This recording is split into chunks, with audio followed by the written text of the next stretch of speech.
Salut, je m'appelle Léna, je suis partie en Australie pendant 4 mois et demi pour faire un stage avec un journaliste freelance à Sydney. Salut, je m'appelle Charlie, j'étais l'année dernière en Australie pour un stage de 5 mois à l'Alliance française de Sydney.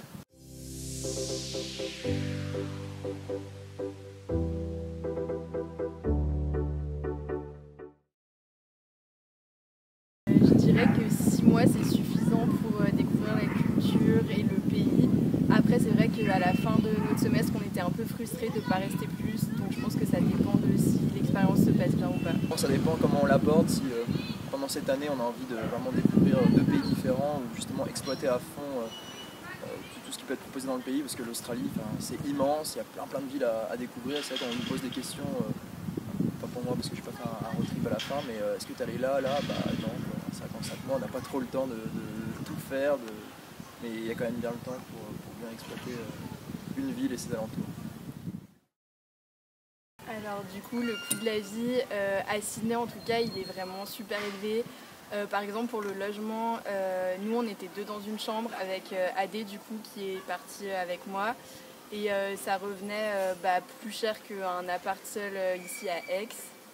Et toi vas-y pour le logement. Moi je suis arrivé un mois après, donc j'avais eu un peu de chance parce que j'avais un ami qui avait déjà trouvé quelque chose et il y avait une chambre disponible pour moi, mais c'était quelque chose hors marché, du coup au niveau du prix ça restait hyper cher, mais c'était quand même intéressant, du style 600 € par mois pour ma chambre tout seul, mais quelque chose au prix du marché semblable, ça aurait été très vite 800-900 € quand on a regardé les autres.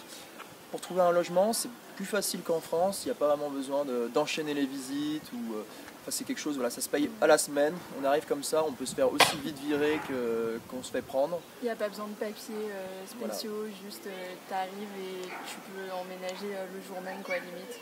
Mais finalement il n'y a vraiment que le coût de l'appart qui est un peu supérieur en France, parce que je veux dire au niveau de la bouffe, le coût des transports ça, quand même.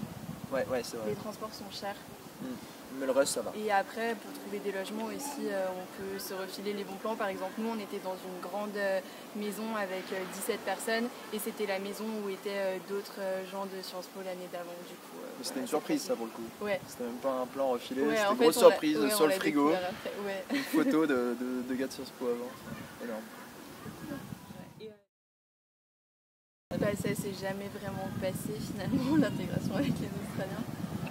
Si, on était pas dans le même coloc, moi j'étais avec un copain et avec une copine et on était dans des maisons d'une vingtaine de personnes. Ouais. Donc finalement on s'intégrait via le biais de nos colocs qui avaient déjà des amis, des réseaux. Mais pas avec des Australiens, avec des internationaux en fait. Ouais, finalement on en a peu rencontré, mais pour parler pour le temps d'une copine qui a fait l'université, même elle finalement elle s'est quand même elle a peu fait de rencontres, c'est peu intégré, c'est beaucoup moins, on favorise beaucoup moins l'intégration des nouveaux élèves, surtout quand tu es là 6 mois. Parce que l'Australie, c'est une terre d'immigration, mais surtout d'étudiants comme nous qui viennent 1 an, 6 mois, et finalement ça intéresse peu les locaux de nouer contact avec des gens de passage. Après pour ceux qui étaient à Byron Bay, ils ont plus rencontré de locaux quand même, comme c'est plus petit et tout, c'était plus facile de rencontrer des Australiens. On est allé plusieurs fois à Byron Bay, comme il y avait Thomas et Lucas qui étaient là-bas, genre 2 fois que ça. Après on est allé à Melbourne, j'ai fait 2 road trips sur la côte Est, une fois avec mes parents et une fois avec tous les autres. Et après la côte Est, on est allé à Bali et au Vietnam pendant 1 semaine chaque voyage. Moi du coup j'étais un peu en décalé parce que je suis arrivé 1 mois après et je suis parti 1 mois après et j'avais un stage proportion gardée un peu plus sérieux. Bon, je commençais à midi, mais ça restait beaucoup plus sérieux que certains. Mais du coup, 5 jours par semaine, et ce qui fait que je pouvais moins m'absenter. J'avais vraiment 2 jours par week-end. Mais je suis un peu aussi allé à Byron Bay, Brisbane, mais j'ai pas fait le road trip à la fin, malgré moi. Mais j'ai fait aussi Bali sur le chemin de la France et le Liban. Mais ça compte pas parce qu'on parle pas de l'Australie. Du coup, pour moi, le meilleur souvenir, je pense que c'était vraiment le road trip dans un camper van à 5 personnes. On a remonté toute la côte est de Sydney jusqu'à Cairns et c'était vraiment trop une bonne expérience de vivre comme ça dans un camping-car et de ne pas savoir où on allait dormir le soir et de s'arrêter un peu au hasard dans des endroits et tout. On a bien rigolé, c'était très cool. Comme tu m'as pas inclus dans ton meilleur souvenir, je vais aussi t'exclure du mien. Moi c'était au bout de mon 3e jour arrivé à Sydney. D'un coup je vois sur un arrêt de bus plus, match All Blacks contre l'Australie, enfin rugby au stade de Sydney. Je prends ma place, il n'y avait aucun de ces démons qui voulait venir avec moi. Et là, je suis prêt à partir de la coloc.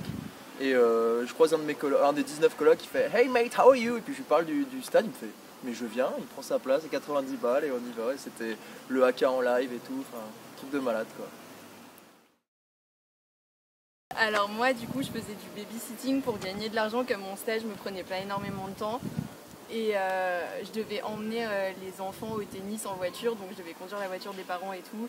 Et j'ai eu un accident et j'ai cassé genre 3 voitures d'un coup. Et voilà. Une Bentley. Ouais, dont une Bentley. 50 000 $. Voilà, c'est un peu l'anecdote qui m'a marqué.